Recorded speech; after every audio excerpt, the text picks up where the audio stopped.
Assalamualaikum warahmatullahi wabarakatuh. Halo teman-teman semuanya. Nah, pada video kali ini saya akan membahas tentang apresiasi prosa fiksi. Nah, materinya yaitu tentang angkatan Jepang dan angkatan 45. Oke, sama-sama kita simak videonya ya. Yang pertama kita bahas yaitu angkatan Jepang. Pada periode ini, kesusastraan dipengaruhi oleh penduduk ikan Jepang di Indonesia. Secara politis, Jepang tidak hanya mengatur urusan pemerintah tetapi juga kebudayaan.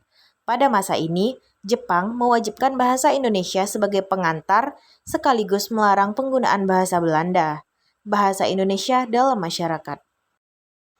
Keimin Bungka Sidoso adalah kantor pusat kebudayaan yang didirikan Jepang untuk mengumpulkan pengarang serta seniman lain. Maksud penyatuan ini berkenaan dengan kepentingan Jepang untuk menguasai Asia, yaitu memesan lagu-lagu, lukisan-lukisan, slogan-slogan, sajak-sajak, sandiwara-sandiwara, bahkan film untuk membangkitkan semangat dan menunjukkan keunggulan Jepang.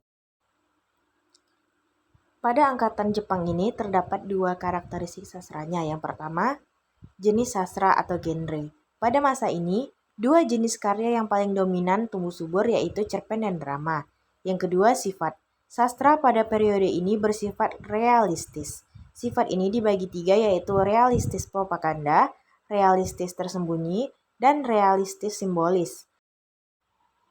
Pada masa ini, tokoh-tokohnya dirangkum sebagai berikut.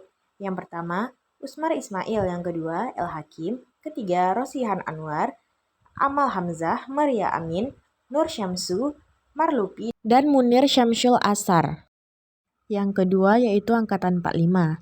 Periode Angkatan 45 dimulai tahun 1942, tidak lama sesudah masuknya Jepang ke Indonesia.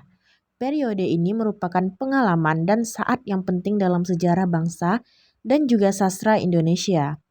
Pada masa ini, Jepang melarang penggunaan bahasa Belanda dan diganti dengan bahasa Melayu. Hal ini memberi dampak pada intensifikasi pada penggunaan bahasa Melayu atau Indonesia. Tentu saja mengintensifkan perkembangan kesusastraan Indonesia. Angkatan 45 ini memiliki beberapa karakteristik. Yang pertama, karakteristik struktur. A. Puisi. Puisi bebas, tak terikat pembagian bait, jumlah baris dan persajakan. Yang kedua, gayanya ekspresionisme. Ketiga, aliran dan gayanya realisme. Yang keempat, diksi mencerminkan pengalaman batin yang dalam dan untuk intensitas arti mempergunakan kosakata bahasa sehari-hari sesuai dengan aliran realisme. Yang kelima, bahasa kiasan yang dominan metafora dan simbolik. Kata-kata, frasa, dan kalimat-kalimat ambigu menyebabkan arti ganda dan banyak tafsir. Yang keenam, gaya sajaknya prismatis dengan kata-kata yang ambigu dan simbolik, hubungan baris-baris dan kalimat-kalimat yang implisit. 7. Gaya pernyataan pikiran berkembang. Nantinya gaya ini berkembang menjadi gaya sloganis. Kedelapan, gaya ironi dan sinisme menonjol. Nah, yang kedua ada prosa. Yang pertama, alur sorot balik lebih banyak dari periode sebelumnya. Kedua, alur padat dan digresi tidak digunakan lagi. 3. Dalam menggambarkan perwatakan atau penokohan, analisis fisik tidak dipentingkan. Yang ditonjolkan analisis kejiwaan, tetapi tidak dengan analisis langsung, melainkan dengan cara dramatik, dengan arus kesadaran dan cakapan antar tokoh. Yang keempat, seperti juga dalam puisi, gaya ironi dan sinisme banyak digunakan. Kedua, karakteristik pandangan hidup. Yang pertama, pandangan hidup angkatan 45 adalah humanisme universal. Yang kedua, individualisme menonjol dalam genre puisi. Kesadaran akan eksistensi diri terpancar kuat dalam sajak-sajak periode ini. Ketiga, dalam filsafat, periode ini banyak mengindikasikan adanya pengaruh eksistensialisme. 3. Tema. Dalam puisi, periode ini menghadirkan karya yang berbicara tentang kehidupan batin atau jiwa manusia melalui penaupangan diri sendiri. 2. Menggambarkan masalah kemasyarakatan, di antaranya ketimpangan sosial dan masyarakat kemiskinan. Berikut merupakan tokoh-tokoh angkatan 45.